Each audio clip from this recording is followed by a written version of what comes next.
Aujourd'hui, Tchologo TV vous emmène au cœur du village de Zalovogo, également connu sous le nom de Tioronienne Vogo, pour découvrir une histoire inspirante de solidarité et de résilience.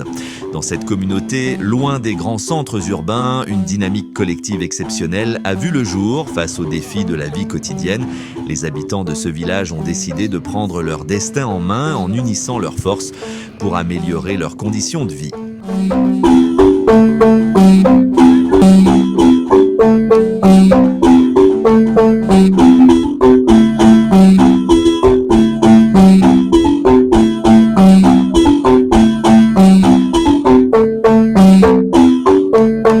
Au cœur du village de Zalovogo, également appelé Tioronienne Vogo, une scène captivante se déroule sous mes yeux. Une communauté qui, face aux défis du quotidien, a choisi de s'unir pour forger son avenir. Ici, l'entraide n'est pas une simple idée, mais une réalité tangible, visible à travers chaque action collective.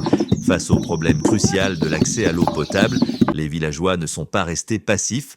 Je les observe déterminés, hommes, femmes et jeunes, unis dans un effort commun pour ériger un barrage. Plus qu'une simple construction, ce barrage symbolise la prise en main de leur destin. Une démarche collective pour retenir l'eau, cette ressource vitale, non seulement pour eux, mais aussi pour les générations futures. Tchologo TV, bienvenue dans mon village. J'ai dit mon campement qui est du nom de Zalovogo. Zalovogo veut dire quelqu'un qui est né quand il pleuvait. Et bon, nous, on appelle généralement Tioronienne Vogo. Tioronienne Vogo fait dire Tioro, quelqu'un qui suit les jumeaux, ni un qui veut dire quelqu'un qui est clair.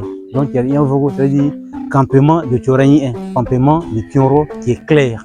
Voilà un peu le significatif de ce village. La particularité de notre village, c'est l'entente, la solidarité, la communion et surtout la fédération des idées.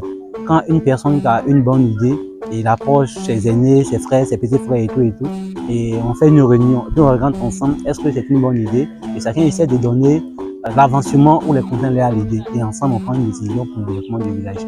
Comme on a parlé de tantôt des énergies solaires, il y a certaines personnes qui n'ont pas forcément les moyens d'avoir les énergies solaires, mais avec l'aide de Dieu, avec l'aide de chacun, on fait des cotisations pour permettre à tout un chacun d'avoir de la lumière dans sa maison ou dans sa case. Et en plus, pour la récolte des cultures, on se met ensemble.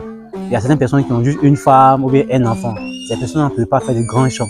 Mais quand vous remarquez, chaque personne a un grand champ. C'est l'unité qui fait qu'on peut avoir des grands champs. Moi, j'ai eu la chance d'aller à l'école. Par moment, parce que mon école était à près de 20 km d'ici. Quand on regardait, c'était très loin d'ici. Mais pour moi, il y a certaines personnes qui partaient m'accompagner juste à vélo ou à un moment, partaient me chercher en moto et tout ça. Ce n'est pas forcément mon père biologique. Bon, l'une des particularités des villages, de ce campement, nous vivons que de la même famille. On vient de la même famille. Sa famille Siloué, quand tu dis tout le monde est Siloué. C'est le grand-père, ses enfants et ses enfants et ses enfants. Parlant de l'origine du village, je dirais que je ne suis pas totalement outillé à connaître toute l'origine, mais les sages nous apprennent que c'est un campement. Nous venons de Momirasso, le village qu'on a vu au bord de Ferké, à 11 km de Ferké. Donc nous venons de Momirasso. Et le grand-père ici, il a fait la Première Guerre mondiale et la Deuxième Guerre mondiale. Donc quand il a quitté la Deuxième Guerre mondiale, il est arrivé, il a trouvé qu'il y a quelqu'un qui pouvait dans son champ. Donc il n'a pas fait des histoires et qu'il y a la terre qui n'était pas assez. Il a décidé lui-même de fonder son village. Et puis par l'humilité, on dirait que ceux qui sont quittés ailleurs, c'est-à-dire en Allemagne, qui ont fait la guerre, ils étaient plus intelligents qu'ils sont restés dans le village à Momirasso.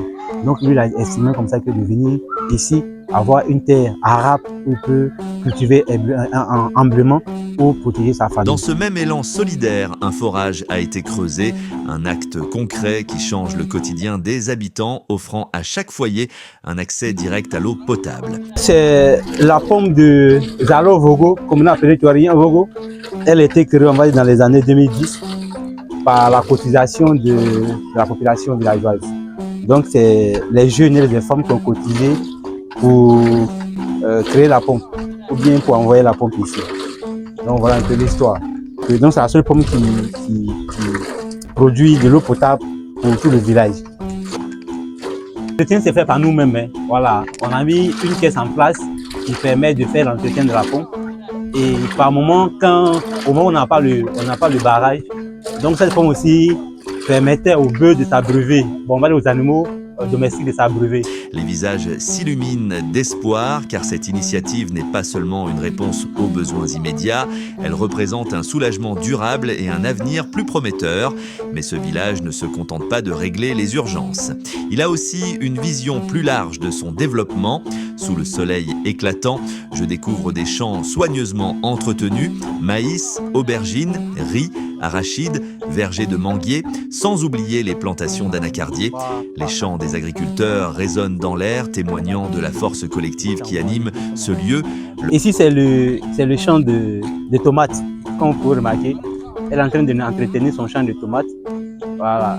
Comme il disait tantôt, vraiment nous vivons ici dans ce village grâce à la terre.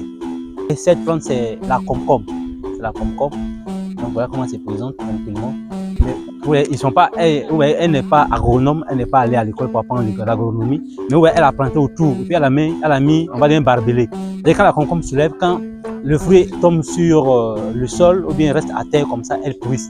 Donc on met la concombre en haut ici, sur les barbelés autour de ces plantes-là. Pour ceux qui ne savent pas, l'arachide ne donne pas des fruits comme on peut les accueillir.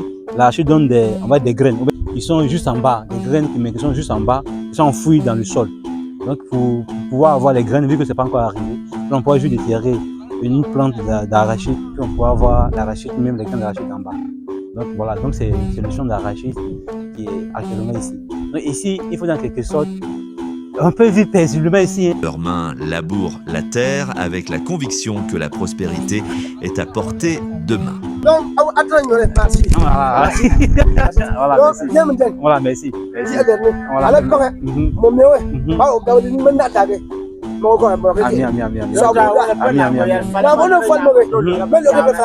C'est ça. C'est ça.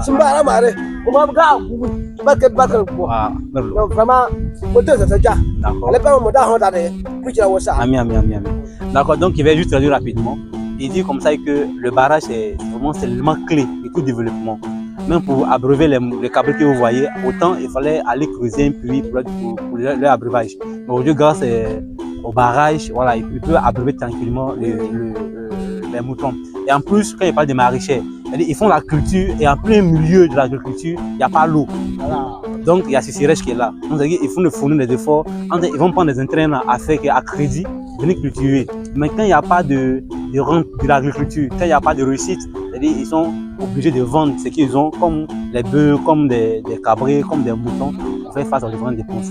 Donc c'est un appel de lance à toutes les autorités, qui peuvent les aider, de bonne volonté, pour venir renforcer le barrage. Ici, c'est pépinière de mangue, comme je vous l'ai dit tantôt, ici, en tout cas, à part, en plus de l'anacarde, des maraîchers, la grande culture, on fait ici en grande campagne, grande saison, c'est la campagne de mangue. Donc, ça, sont les pépinières de la mangue. On voit que nous sommes juste en quelques mètres du barrage. Donc, où est ça qui prend, c'est ça particulier. Donc, ça, c'est un support pour ne pas que les plantes tombent. Il faut que les plantes soient restées. Où est par l'eau, donc c'est par l'eau d'hectare. Où est qu'il a fait comme des passages au milieu. Donc, chaque passage au milieu contient un passage d'hectare. Donc, déjà, on peut déjà compter ça comme d'hectare. Donc, ça fait ici 1, 2, 3, 4, 5, 6. Donc, ce qui est déjà présent ici dans les sachets, prêt à être piqué, ça va être à 6 à 7 hectares déjà. Chaque geste, chaque initiative révèle un modèle de coopération exemplaire. Chacun a sa place, chacun contribue selon ses moyens et ensemble, ils bâtissent un futur meilleur. Ici, c'est le barrage de Zalor-Vogo. Donc, il faut dire que le barrage a été fait, on va dans les années 1980, dans le temps de Sceaux de Pras, où l'État ivoirien avait décidé comme ça que d'encourager les uns et les autres à faire l'élevage, surtout l'élevage de bovine. Donc le barrage a été conçu dans ce sens. Donc, avec le temps, on a remarqué que vu que le barrage, il faut trouver un moyen pour le draguer, pour que l'eau puisse retenir. Mais bon, par manque d'entretien, donc le barrage est rempli de sable, donc l'eau s'évaporait, l'eau coulait. Donc le barrage existe juste que pour du nom. Donc en tant qu'un cadre de village, j'ai décidé comme ça qu'on puisse fédérer nos idées, pour qu'on puisse trouver des sacs, comme vous le remarquez les sacs, pour qu'on puisse barrer nous-mêmes, pour faire des rétentions d'eau. Parce que l'an passé, c'était seulement que les sacs, et cette année, On avait décidé comme ça que de faire, nous-mêmes de construire un digue avec géobéton, avec des briques. Et malheureusement, c'était tellement haut, donc le barrage est rempli jusqu'à ce s'est cassé. Donc, pour maintenir encore l'eau, on a fait appel encore à l'ancienne idée, qui est de trouver des sacs, voilà, des sacs d'engrais, des sacs de riz pour, pour, pour, pour caler l'eau. Donc voilà un peu comment l'idée qui a fait. Et l'an passé, grâce à cette idée, les paysans ont pu il faut dire cultiver, qu'on a les maraîchers, ont contribué fortement à la croissance économique. Ce village est le théâtre vivant d'un développement collectif, un modèle dont bien d'autres pourraient s'inspirer. Et à Zalovogo, la vie ne se résume pas qu'au travail. La culture trouve également sa place avec des moments de divertissement autour des instruments traditionnels comme le balafon et le djebi.